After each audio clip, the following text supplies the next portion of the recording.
Hey, if you're anything like me, then you know that the power grid in the US is extremely vulnerable. In today's video, we're going to talk about off-grid living right here in North Idaho.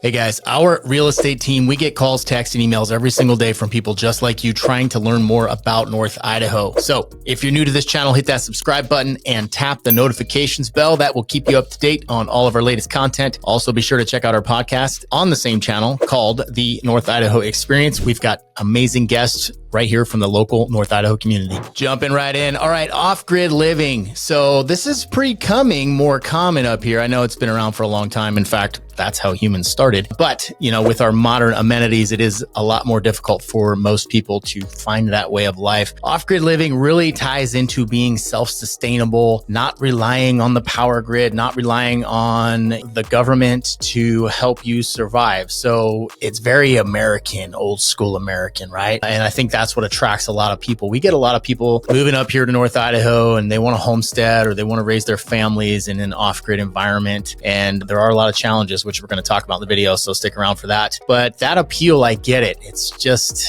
very classic. I think that's the draw for a lot of these folks. So, you know, looking at what is involved in living off-grid, you know, a lot of times you're having to purify your own water, you're creating your own power or not using power and dealing with your own waste, right? So looking at that, there's varying degrees of it. Some people have the ability to live off-grid, but are connected to the grid. Some people live in dry cabins and they're having to truck their water in or find their water from a local source with no well. So there's a lot of different degrees to it. And I'll talk about a couple of homes that we've recently sold that are off-grid or have the potential to be off-grid farther down in the video. All right, let's start out by talking about some of the pros of off-grid living here in North Idaho. You've got natural beauty, right? So this often allows you to really tap into the true natural beauty up here. Because if you're living off-grid, let's be real, you're not living in downtown Coeur d'Alene. You're going to be living, 30 minutes to an hour outside of town, potentially really remote. And that is going to give you access to that natural beauty that you might be desiring, right? You're going to have wildlife everywhere. You're going to have forests, trees, rivers, mountains, access to all of that stuff. And, at night when you turn the lights off, if you have lights, you will be able to see the stars like you've never seen them before because you won't have the city lights washing them out. So that natural beauty, I think, is a big draw for people, especially some of these folks that are moving up here that are looking to raise their kids in that environment and teach them, the old ways, as you would call it. So how to raise animals, how to create your own food, how to harvest your own food and harvest your own wild game and what to do with it, how to process it, how to do all of these old skills that are potentially going to be very important in the coming future. Maybe, maybe not. We'll see. It is post-election, so Trump's in office, so I'm a little more hopeful that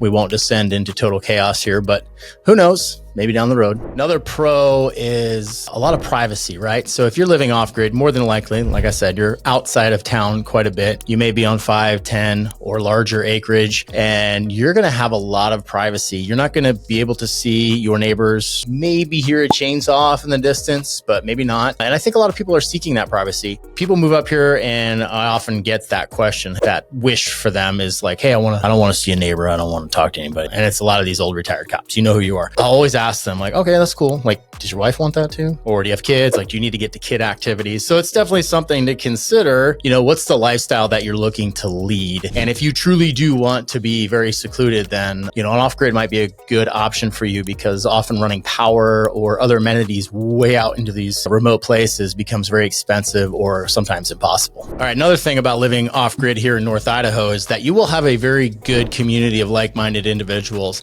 I'll give some resources at the end of local community groups that you can tap into to kind of help live that lifestyle, whether it's trading goods or services with other people or just having someone to ask questions to that's been doing it for longer or, other kids groups that you can get together with, especially if you're homeschooling. And that way you can get socialized and get that community feel because, people want to live remotely, want to be secluded, but it's still very important to have a community to tap into, right? That's where we find the real quality of life as a human being is having other human beings with shared interests and shared goals to, collaborate with. That's very important. I tapped into this a little bit already, but the abundant natural resources up here in North Idaho make it an ideal place for, living that off-grid lifestyle, whether it's foraging, hunting, tapping into solar power, hydroelectric power, all of these options, they're all available up here in great abundance, especially the farther you get away from town. So if that's the lifestyle that you're looking to lead, a place like North Idaho is particularly well suited for it. There are some challenges. We're going to talk about that next. All right, before I jump into the challenges with living off-grid up here, which there are many, one more point to add, and that is the freedom. So living in North Idaho, you have a lot of freedom, whether it's Second Amendment, that's gun ownership, and the freedoms surrounding that, whether it's the way you choose to school your children, and maybe you don't want them in the government-controlled system and you want to homeschool or find a co-op or something like that. The area up here is very free and open to that. Many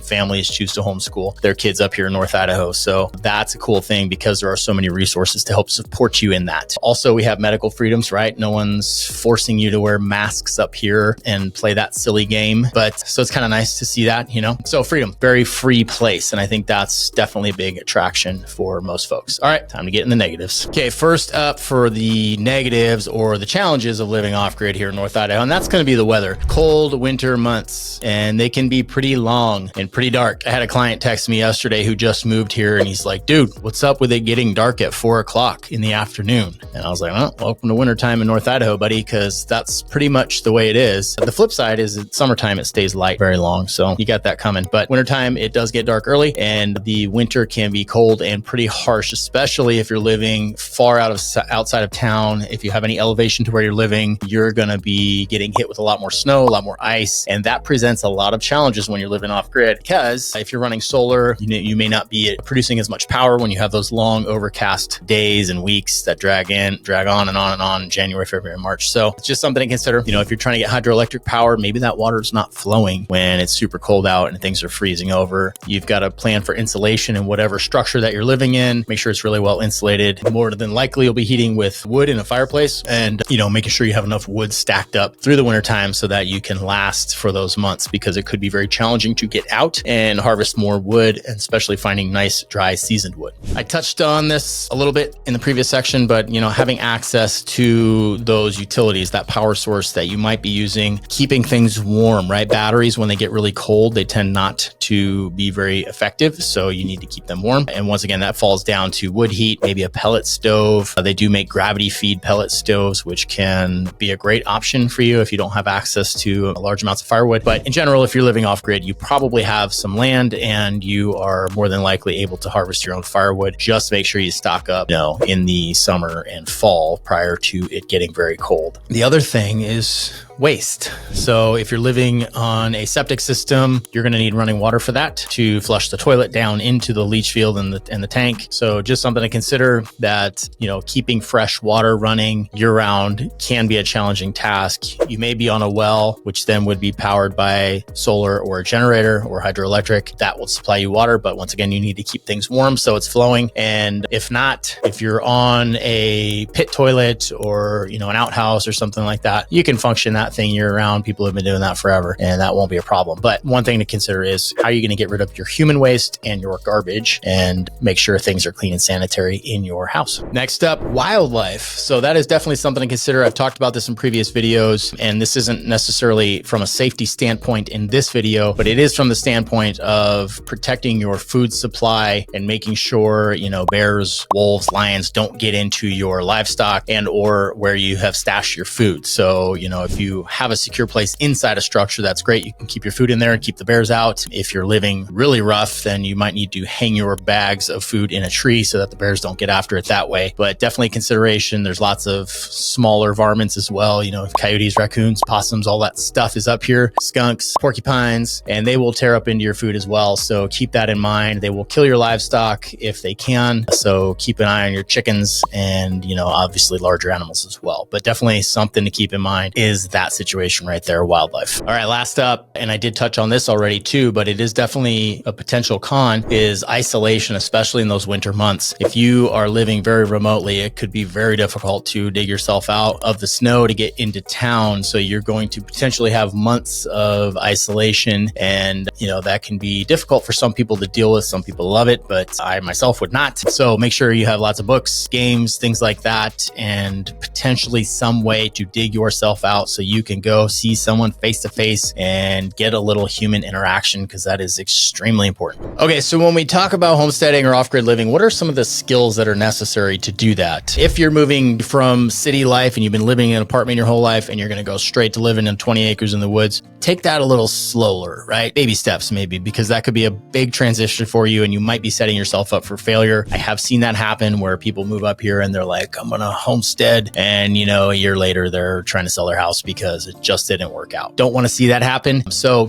take little steps to get where you're going. If that's the goal, feel it out. Don't commit wholeheartedly to something if you think you might fail, obviously, because you're going to lose some money, time, and potentially your life. Okay, so some of the skills: gardening, definite. That's a huge must. Animal husbandry, how to take care of and reproduce and raise animals, because you will be living on them for sure. And that could be chickens, goats, cows, llamas, alpacas, whatever you're using, and learn how to take care of them and learn what it is to help an animal give birth. I just went through that at our property a few months back with some goats. It was a little bit of a surprise, but we had 2 goats that were born. The first one survived, the second one did not. And I feel like it was my fault because I didn't have the skills necessary. So we lost one of the goats and it was pretty traumatic and definitely a hard lesson to learn. So, if you can avoid that, it's better. Obviously, there are lots of videos out there to learn how to do these things. And now I know better for next time for sure. But some of those skills, additional skills. So you're going to want to have basic carpentry skills. If you are not handy, it's time to get handy and learn how to fix things. If you don't know how to turn a screwdriver, I would not recommend living off grid or in any type of remote situation, because you're going to have to do those things to survive. Additionally, medical skills, right? If you are not handy and you're trying to chop wood and you put an axe through the front of your shin and hit an artery, you might want to know how to put on a tourniquet, and you're going to have a way to get yourself to the hospital to get that stitched up more than likely. So understanding that, having medical skills and medical tools handy potentially could save your life in that situation, because 911 doesn't work when you don't have a phone, and it's pretty hard to get out to you if you're snowed in and you're 15 miles out of dirt road. So it's going to take some time for the sheriff's department and the ambulance to get there. So plan accordingly, take care of yourself. No one is coming to save you. So touching on those skills a little more, understanding the systems of how your home works. So if you're using hydroelectric power, how is that little hydro generator working? Do you have replacement parts? Do you have extra wires and wire nuts and things like that to get that power to the batteries? And do you know how to maintain the batteries, right? Some of these batteries require water to be poured into them. A little bit out of my wheelhouse, so I'm talking out of my ass right now, but there are purified water that needs to go into some of these batteries to maintain them, and there's a process to that. I don't know it, like I said, but I don't live like that. So if you do, you better pay attention to it and figure out how to do it. How to maintain your solar panels. Do you have spares? How to maintain your generator. Don't forget to change the oil in your generator. Make sure you have plenty of fuel. All of these things add up. So like I said, don't jump into this thinking without doing your preparation, because there are a lot of important skills that can save your life and definitely make life more comfortable. Okay, let's talk about some of the costs. Land is going to be your biggest one, right? Maybe you're going to buy a land with a cabin on it. We just sold one recently up north of here, and it had a structure on it, a little bit rough. I believe that one had a well, no power. So, you're off grid. You do have access to water, and I found something recently cool. They make these little hand pumps that attach to the top of the wellhead, and you can physically pump water up in case you don't have power to run the well pump. So that's kind of a cool feature.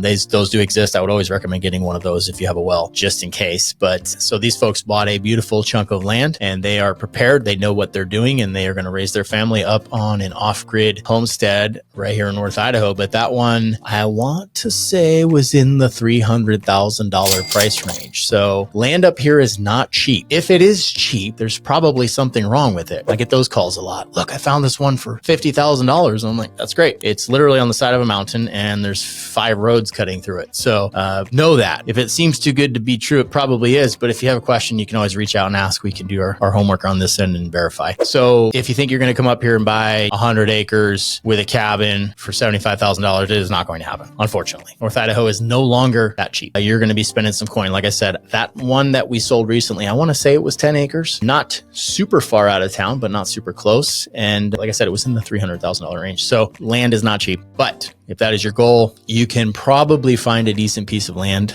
around 100,000 with nothing on it, no water, no power, and no structures. So that's possible. I've seen a little bit cheaper, but like I said, oftentimes there's a road or a driveway bisecting the property, which is not ideal in my opinion, especially if you're looking to have that secluded lifestyle. So do your homework or ask us and we can help with that side for sure. Okay, let's talk about energy systems. The price of a solar system varies greatly. My advice is to invest in a good system up front. I have a mother-in-law of a friend who just built an off-grid shop and they're living inside of that. And my understanding is they cheaped out on the solar system and went too small for the generator and the batteries. So they are left with a system that is not ideal and will probably have to be replaced in the near future because it just will not produce enough power to live on. So it seems like a lot up front. I mean, you may be dropping 50 grand plus to outfit yourself with a good solar system, quality components and quality batteries that will last a while. And then you will want a backup generator as well, because in those long days,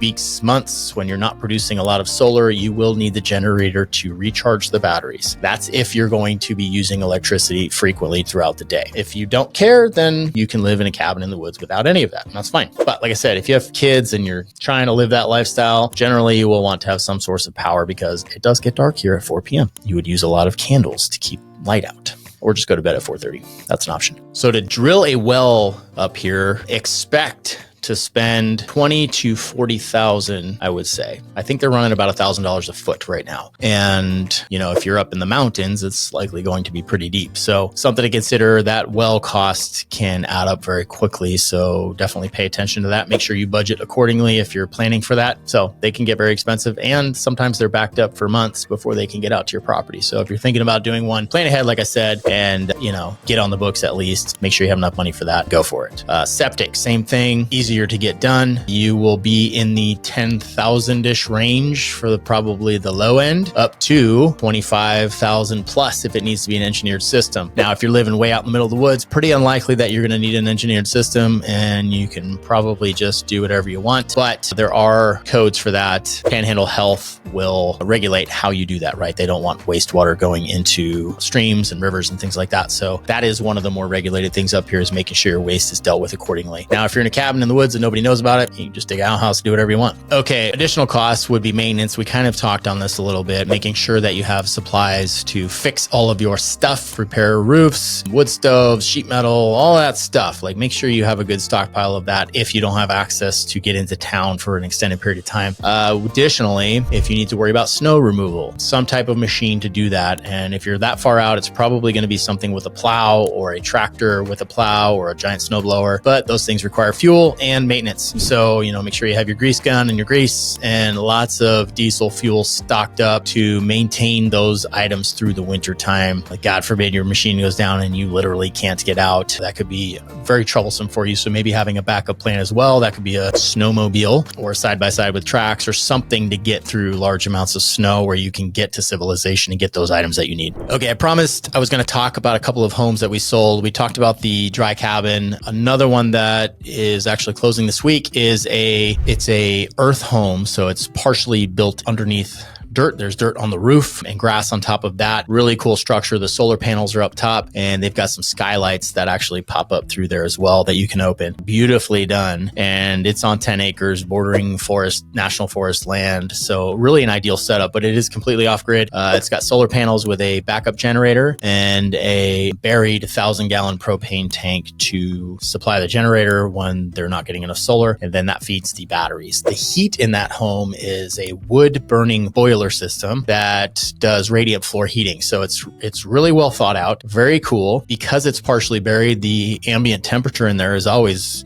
pretty consistent. So it doesn't take a whole lot to heat it in the wintertime, and there's no cooling required in the summertime. So really a perfect setup. They do have a well, and that is run off the solar, or it's run off the batteries, which is powered by the solar or the generator. So cool option for those looking to live off grid. And it's only about 30 minutes from town, roughly. But the price tag on that one was close to $1 million. So something to consider there. But like I said, it is a well-crafted home. Everything is done very nicely. Another one that we have in contract is not off grid, but it is built that it can run off grid. So it has an enormous solar system, well over $100,000 into that solar system. And they are on their own stand separate from the house, and they can rotate. So it can track the sun as it cruises across the sky. That is also done with a backup generator, a very beefy one, and beautiful new battery system in there as well. So like I said, that system is well over $100,000. So it really depends on what you're going for and the budget that you're looking to spend. Now that house with that beefy solar system is 4,000 square feet, all high-end finishes, beautiful home, and it is between 1.5 and 2 million. But like I said, it is a beautiful custom home out on 10 acres, also backing up to national forest land, and it has an extra beefy solar system. So, just some options out there. Like I said, you can go very cheap and get yourself a dry cabin that's going to need a ton of work, or if you've got the money and you want to go off grid, you can find some options up there, $1 million plus, that are fantastic. Okay, I got to digress a little bit here, because if we're talking about living off grid, you probably eat healthy. I have to do a plug for a local grocery store that I particularly love. And this comes from Trader Joe's. We all know Trader Joe's. They just came to town. So yes, there is a Trader Joe's in Coeur d'Alene between 3rd and 4th Street downtown. Well, it's Midtown actually. And my daughter talked me into going there last weekend. I went there on a Sunday, but they had just opened that week. So I'll give them a little grace for that. But damn it, it was busy. The shelves were almost barren in some spots. There were people everywhere. And I got very frustrated. I'm not a fan of Trader Joe's. I used to be when I didn't have other options and I thought that it was actually healthy food. So I took my daughter. She's a teenager, and I showed her the back of these boxes of food she wanted to get. And Trader Joe's tricks people because they make you think that it's healthy, but it's really not. And we looked at the back, and maybe there wasn't red dye 40 or whatever, but seed oils, a bunch of crap I can't pronounce, just kind of garbage processed food, right, under the Trader Joe's name. So I was really disappointed. Then we went across the street to Pilgrim's. Pilgrim's is a locally owned natural grocery store. Fantastic. Staff there super friendly. My buddy Warren works over there. What's up, dude? And they've got like actual healthy food. Yeah, there's some stuff in there you could find that might have seed oils and things like that. But for the most part, especially the things they make in-house, are extremely healthy and good for you. So just had to throw that little plug in there. We always push to shop local, and there are good local options when it comes to natural food and healthy food. Pilgrim's is one of those. There's another store called Natural Grocers. That's a great option as well. So there you go. Screw you, Trader Joe's. Okay. Promise you guys I'd hit you with some resources on things you can do to learn more about this stuff. And if you come up here and you are off-grid living, things you can do to help tie into the community. A couple of YouTube channels to mention that are local up here. My friend Matthew, he's over at Sovereign Sustainability. We've done some videos with him before. He's been on our podcast as well. Great human being. He lives up north here and in the Sandpoint area. And he's got that YouTube channel called Sovereign Sustainability. He does a lot of off-grid and homesteading type videos. So definitely check him out. Another one is Good Simple Living. That's a YouTube channel as well. That is a family up north of Sandpoint, and they are homesteading up there on, I think, 20 acres. Anyway, great videos there as well. So check them out. A couple of Facebook groups to check out if you're in this world. One is North Idaho Off-Grid and Homesteaders. That says it all. They're up here and they're on Facebook, so you can pop in there if you have questions or want to tie in with that community. Also, the Kootenai Amateur Radio Society. That's a Facebook group, so amateur radio is pretty big up here as well. Sounds dorky, I know, but kind of a cool way to do it. And when you think about it, it makes a lot of sense if you need to communicate with your neighbors and they're across the valley. Kootenai County has a lot of repeaters set up, so it is very possible to do that. And that group's there if you want to tie into that one as well. Then we have the Kootenai Stability and Resilience Group, and we talked about that when we did our podcast with General Blaine Holt, retired. He lives up here and he helped start this group. It's not a militia. Settle down. And that group is really all about helping boost local government agencies like the Sheriff's Department, search and rescue, things like that in times of an emergency. So it's very logistics driven as far as medical supplies, food supplies, things like that, and how they can help support our local government here, because we recognize that in an emergency, local government, and I'm talking about like the Sheriff's Department, things like that, they will be at their max very quickly trying to help people out. So it's important to help boost them up and support them in whatever it is that they're doing.